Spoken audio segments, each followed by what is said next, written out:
ചന്ദ്രമംഗള യോഗ. ചന്ദ്രമംഗള യോഗ എന്ന് പറയുന്നത് അസ്ട്രോളജിയിലും ഉള്ള ഒരു ആസ്പെക്റ്റാണ്.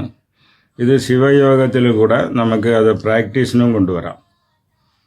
ശിവയോഗത്തിൽ ഈ ചന്ദ്രൻ്റെ കലകൾ 16 കലകളും അങ്കാരകൻ്റെ 16 പേരുകളെയും വച്ച് അത് കൂട്ടിച്ചേർക്കുന്ന ഒരു യോഗമാണ് ചന്ദ്രമംഗള യോഗ.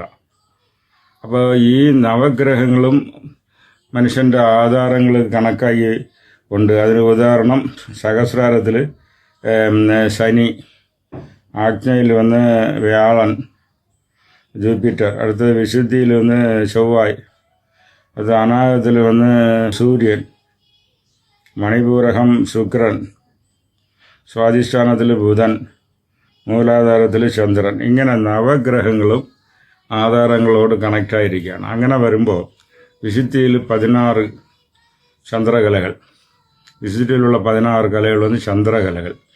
ഈ ചന്ദ്രകലകളും വിശുദ്ധിയിൽ തന്നെ ചൊവ്വായി അതിൽ കണക്റ്റ് ആവുന്നു. അപ്പോൾ ഈ രണ്ടെണ്ണത്തെയും കൂട്ടിച്ചേർക്കാം. മുദ്ര, മന്ത്രം കൂട്ടിച്ചേർക്കുമ്പോൾ ഈ ചന്ദ്രമംഗള യോഗ കൊണ്ട് ഒരാളിന് ഏതൊക്കെ ബെനിഫിറ്റ് ഉണ്ടോ അതൊക്കെ കിട്ടും.